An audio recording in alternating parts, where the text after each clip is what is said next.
स्वास्थ्य विभाग में जो स्टाफ नर्स की भर्ती है उसका देखिए आज स्कोर कार्ड जारी होने वाला है। तो किस तरीके से देखिए स्कोर कार्ड आप चेक कर सकते हैं इसके बारे में हम बात करने वाले हैं। इसके अलावा कितने नंबर आने पर तो आपका क्वालिफाइड माना जाएगा।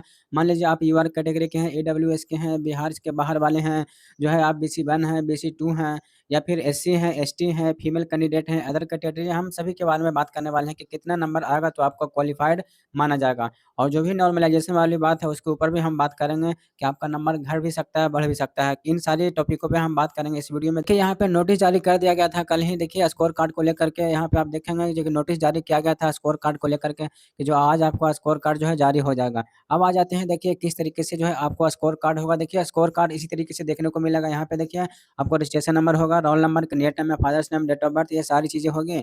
और यहाँ पे जो इंपॉर्टेंस बात है उसको आपको समझना होगा।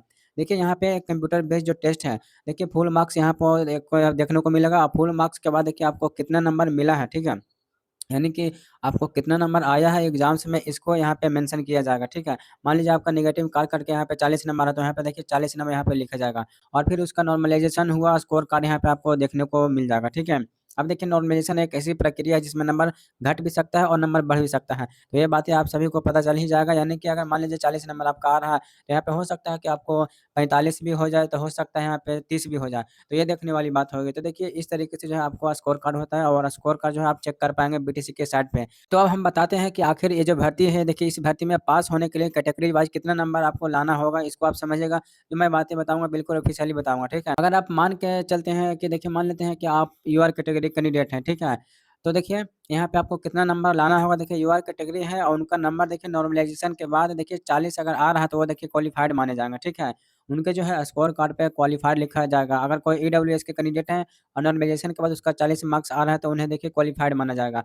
अगर मान लीजिए देखिए कोई पिछला वर्ग का कैंडिडेट है, मान लीजिए कोई ओबीसी वाले हैं, पिछला वर्ग हैं, तो उनका देखिए 36.5 नंबर आ रहा है तो क्वालिफ़ाइड माने जाएँगे। कोई अति पिछड़ा है देखिए ईबीसी है तो देखिए उनका जो है नॉर्मलाइज़ेशन के बाद अगर 34 नंबर आ रहा है तो वो क्वालिफ़ाइड माने जाएँगे।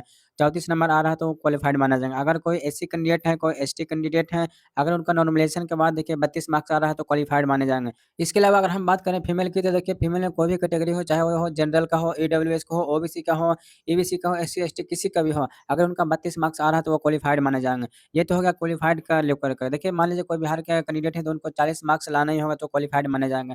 चाहे बिहार से बाहर वाले देखिए जो है, चाहे वो फीमेल हो, चाहे वो मेल हो, चाहे किसी भी कैटेगरी के हैं, 40 नंबर आएगा तभी आप क्वालिफ़ाइड माने जाएँगे। अगर मान लेते हैं आप निवासी बिहार के हैं और आप एमपी से, झारखंड से, कहीं से भी जीएनएम का कोर्स किया है, तो देखिए ये वाला आपको नहीं लागू होगा, आपको यही लागू होगा क्योंकि जो आरक्षण मिलता है वो निवास के बेस पे मिलता है, चाहे वो टेम्पोरेरी निवास हो या परमानेंट निवास हो। तो ये बातें आपको समझनी होगी कि देखिए कि इस तरीके से जो है आपको क्वालिफ़ाइड माना जा सकता है और फिर जो है कट ऑफ की प्रक्रिया शुरू होगी इसमें। तो अभी जो है कुल मिलाकर के आप समझिए क्या देखिए पहले आपको स्कोर कार्ड आप चेक कर लीजिए और आप लोग जान ही गए देखिए कितने में पासिंग मार्क्स है। और रही बात है जो कि नॉर्मलाइज़ेशन की, तो देखिए नॉर्मलाइज़ेशन में नंबर बढ़ भी सकता है, घट भी सकता है, ठीक है?